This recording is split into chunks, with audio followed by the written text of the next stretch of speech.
वक्फ board है या कोई माफियाओं का बोर्ड है। वक्फ के नाम पे कब्जा क्या होगा, उस एक एक इंच लैंड को लेकर के वापस करेंगे। वक्फ बोर्ड पर वार, सीएम योगी का जबरदस्त प्रहार। अवैध कब्जों को लेकर मचा हाहाकार, लटकी प्रशासनिक तलवार। वक्फ के नाम पर अवैध कब्जे 1000, नहीं बचेगा कोई भी अब की बार। क्योंकि सीएम योगी ने अब रिपब्लिक भारत के मंच से सीधा संदेश दे दिया है और यही यूपी के सीएम योगी आदित्यनाथ की स्टाइल है। योगी ने रिपब्लिक भारत के महाकुंभ महासम्मेलन से जो लाउड एंड क्लियर मैसेज दिया, उसके बाद हलचल तेज है। वक्फ बोर्ड के अवैध कब्जों की फाइलें खंगाली जा रही हैं। वक्फ बोर्ड के अवैध कब्जे से एक एक इंच वापस लेने की तैयारी है। योगी ने साफ कह दिया है कि अब वक्फ बोर्ड की दादागिरी पर फुल स्टॉप लगने वाला है। सरकारी जमीन को वक्फ की संपत्ति बताने वालों का हिसाब किताब होने वाला है। किसी भी जमीन को वक्फ की संपत्ति बताने पर ब्रेक लगने वाला है। और ये कोई पहली बार नहीं है। सच तो ये है कि यूपी में जहां जहां वक्फ ने अवैध कब्जा कर रखा है, वो जमीनें छुड़ाने के लिए सीएम योगी पिछले कई सालों से एक्टिव हैं। रिपब्लिक के मंच से योगी ने वक्फ बोर्ड के खिलाफ हुंकार भरी, तो बाकी बीजेपी नेता भी वक्फ बोर्ड को ललकारते सुनाई दिए। दिल्ली से बीजेपी सांसद मनोज तिवारी ने भी वक्फ बोर्ड पर निशाना साधते हुए सवालिया निशान खड़ा कर दिया। आप भी सुनिए। वक्फ के पास जितनी जमीनें हैं वो एक क्वेश्चन मार्क खड़ा करती हैं कि इन जमीनों का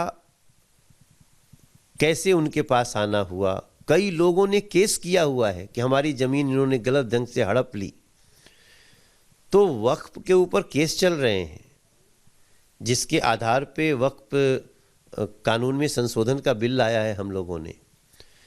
और बाकी इसमें तो कोई दो राय नहीं है कि वक्फ से बहुत मतलब कोई तुलना करना भी कुंभ का, ये भी मुझे लगता है कि कुंभ के साथ बहुत बेईमानी होगी। इतना ही नहीं, लखनऊ से दिया हुआ योगी का संदेश महाराष्ट्र तक पहुंचा। वहां भी नेताओं ने वक्फ बोर्ड को आड़े हाथों लिया और बोर्ड को ही बंद कर देने की मांग बुलंद कर दी। नेताओं ने कहा कि अब समय आ गया है वक्फ बोर्ड की दादागिरी खत्म करने का।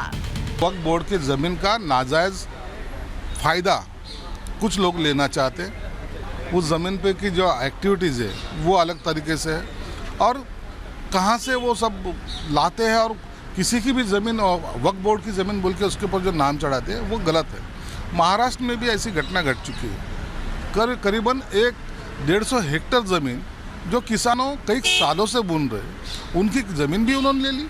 तो ऐसा नहीं चलेगा, इसलिए वो वक्फ बोर्ड होना ही नहीं चाहिए। वक्फ बोर्ड जो है उन्होंने जिस प्रकार से ज़मीनी हड़पे हैं और ख़ुद मुस्लिम समाज भी उनसे नाराज़ है, तो ये एक प्रकार के लोगों को डरा धमका के और धर्म का डर दिखा के भी बहुत बार लूट मार की है। तो ये सरासर गलत है और इसको सेटराइट करना चाहिए। आज मुस्लिम समाज भी बहुत लोग तकलीफ़ में है, ज़मीनें उनके गई हैं, और निश्चित है ऐसे अगर वक्फ बोर्ड के नाम पर अगर भू माफिया एक्टिव होंगे तो उनका बंदोबस्त करना चाहिए। हालांकि योगी के वक्फ बोर्ड को डायरेक्ट मैसेज से कुछ पार्टी के नेताओं के पेट में दर्द होने लगा है। वोट बैंक की खातिर ऐसी मिर्ची लगी कि उल्टा सीएम योगी पर ही निशाना साधने लगे। माफिया कहना गलत बात है, वो तो कम्युनलाइज करने के लिए कहते हैं कि हिंदू मुसलमान हो, और ऐसे में क्या है कि हिंदू का ही नुकसान हो रहा है। माफिया गिरोह तो उनके साथ है। सवाल तो जहाँ यूनिवर्सिटी और मंदिर की चार दीवारी को तोड़कर गोरखपुर की बात कर रहा हूँ, दुकानें बन रही है, वहाँ भी उठ रहा है। लोगों को ध्यान भटकाने के लिए इस तरह का बयान देंगे माननीय मुख्यमंत्री जी। हालांकि ये कोई पहली बार नहीं है जब विपक्ष वक्फ बोर्ड की मनमानी के साथ खड़ा हो, लेकिन अब योगी ने एक्शन लेने की ठान ली है तो ब्लूप्रिंट भी तैयार हो रहा है और अवैध कब्जाई गई पाई पाई जमीन कब्जा मुक्त करने की तैयारी है। Bureau report, Republic Bharat. जिस तरह से योगी ने प्रण लिया है उसको लेकर अखिल भारतीय अखाड़ा परिषद के अध्यक्ष रविंद्र पुरी महाराज जी भी उत्साहित हैं। क्या कह रहे हैं, सुनिए जरा। वक्फ को लेकर के भी मुख्यमंत्री ने बड़े निर्देश दिए और बड़ा बयान भी दिया। उनका कहना है कि जो जो जमीनों पर कब्जा किया गया है वक्फ से, वो एक एक इंच जमीन हम वापस ले लेंगे। देखिए, वो जमीन कहाँ से आई? वो हमारी जमीनें हैं, मंदिरों की जमीन है, मठों की जमीन है, हिंदुओं की जमीन है, ये हमारी जागीरें हैं। हमारे अखाड़ों की बहुत संपत्ति हुआ करती थी, जिन पे ये मस्जिदें बनी है, मजार बने हैं, और इसको रिकॉर्ड में देखना चाहिए किसकी जमीन थी, किसकी भूमि थी, और जिसकी हो उसको वापस दी जाए। और मैं समझता हूँ पूरे भारत में इन्होंने हिंदुओं के जितने मंदिर, जितने मठ थे, सबको कब्जा किया और अपने नाम वक्फ बोर्ड के नाम किया। और वक्फ बोर्ड को भी हटाना बहुत जरूरी है, क्योंकि वक्फ बोर्ड के कारण ही हम सब हिंदू परेशान है। जहाँ ये चाहते हैं गांव हमारा है, ये होटल हमारा है, अब ये भी कहते हैं ये गंगा जी जो है जहाँ हम संत बैठे ये भी इनका है, इसलिए इनके ऊपर कार्रवाई होनी अति आवश्यक है। कार्रवाई की मांग संत समाज भी कर रहा है, लेकिन दावा क्या किया गया था जरा आपको बताते हैं। महाकुंभ में मुसलमानों की एंट्री पर रोक के बाद वक्फ का ये नया एंगल सामने आया। महाकुंभ की जमीन को लेकर मौलाना शाहबुद्दीन दावा करने लगे कि पूरी महाकुंभ की जो जमीन है 54 बीघा जमीन वो वक्फ की है। उनकी तरफ से ये बताया गया और कहा कि ये हमारी जमीन है, फिर भी हम ये कार्यक्रम होने दे रहे हैं। एक तरह से खुद को बड़ा दिखाने की कोशिश यहाँ मौलाना की तरफ से की गई, लेकिन सच्चाई ये है कि इन दावों की हकीकत बिल्कुल भी नहीं है। इन दावों में हकीकत, और यही वजह है कि प्रश्न पूछे जा रहे हैं और जवाब दे रहे हैं केशव प्रसाद मौर्य। कैसे जवाब दे रहे हैं सुनिए जरा।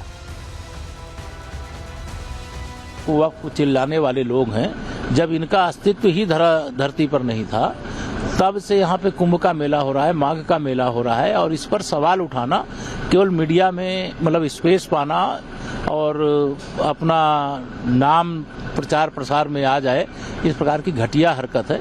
इस प्रकार की हरकतों से लोगों को बाज आना चाहिए। देखिए, मनमानी की वजह से सनातन बोर्ड की अब मांग होने लगी, क्योंकि वक्फ तो किसी को लेकर कुछ भी कह देगा। संतों ने क्या कहा है वक्फ बोर्ड के खिलाफ? अब संतों ने मोर्चा खोल दिया है। 27 जनवरी को महाकुंभ में धर्म संसद का ऐलान किया गया है और इस धर्म संसद में सनातन बोर्ड का प्रस्ताव पारित होने वाला है। धर्म संसद में चारों शंकराचार्य शामिल हो सकते हैं, जानकारी मिल रही है, और 13 अखाड़ों के प्रमुख धर्म संसद का हिस्सा होंगे। और पहले भी कई बार सनातन बोर्ड की मांग हो चुकी है। दिल्ली में भी सनातन को लेकर, बोर्ड को लेकर यहाँ धर्म संसद हुई थी, मथुरा में भी हुई थी, और मांग इसको लेकर चल रही है कि धर्म संसद के जरिए यहाँ सनातन बोर्ड की स्थापना की जाए, क्योंकि मनमानी के आगे कहीं ना कहीं नकेल कसने के लिए ये जरूरी है। चलिए आगे बढ़ते हैं। दिल्ली से इस वक्त बहुत बड़ी खबर आ रही है, उसका रुख करना जरूरी है। बड़ी जानकारी आपको देने वाले, क्योंकि दिल्ली में चुनावी फीवर के बीच सूत्रों के हवाले से ये पता चल रहा है, बीजेपी सूत्रों के हवाले से जानकारी मिल रही है कि अब ऐलान बीजेपी की तरफ से भी हो सकता है। 300 यूनिट फ्री घरेलू बिजली का वादा बीजेपी कर सकती है। धार्मिक स्थलों को 500 यूनिट बिजली देगी बीजेपी। ये अपडेट मिल रहा है सूत्रों के हवाले से, बड़ी जानकारी। बीजेपी इसको लेकर जल्द ही बड़ा ऐलान कर सकती है। फिलहाल धार्मिक स्थलों को फ्री बिजली नहीं देती है आम आदमी पार्टी की सरकार, और ऐसे में ये मास्टर स्ट्रोक हो सकता है भारतीय जनता पार्टी का। ये बड़ी खबर हम आपको बता रहे हैं, कई सालों का जो सूखा है वो खत्म कर सकता है ये मास्टर स्ट्रोक। ये बड़ा अपडेट, बड़ी जानकारी आपके सामने रख रहे हैं। दिल्ली चुनावों पर बीजेपी सूत्रों के हवाले से बड़ी जानकारी। 300 यूनिट फ्री घरेलू बिजली का वादा कर सकती है बीजेपी। धार्मिक स्थलों की अगर बात करें तो 500 यूनिट तक फ्री बिजली दे सकती है बीजेपी, ये जानकारी मिल रही है।